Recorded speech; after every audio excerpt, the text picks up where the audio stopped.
រហូតដល់ទៅយក28យើងទៅខំទៀតគឺកាន់តែខ្លាំងតែចុងនេះនៅតែ2សង់ទីម៉ែត្រដែរគ្រូអត់ទេចាប់ពី22ឡើងទៅវាអាចុងហ្នឹងឲ្យបាន3សង់ទីម៉ែត្រទៅ5សង់ទីម៉ែត្រចុងខាងក្នុងណាចូលមកទឹកតាមមុនបាទទឹកតាមមុនទឹកហើយយកតាមមុនខ្លះទឹក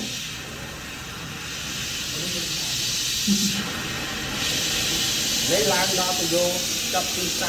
30ពីឡើងទៅបាទតាមពីឡើងរហូតដល់38យើងឃើញអាបដោក្នុងយើងវែងបាទវែងចាំទៅពេលយើងលោទៅយើងមានជុំនេះជាយ៉ាងពេកតែនៅក្នុងដៃវិញដល់និយាយដល់យកទៅប៉ុណ្ណឹងដៃយើងតែមួយតែពីរហ្នឹងគឺប្រើភ្លើង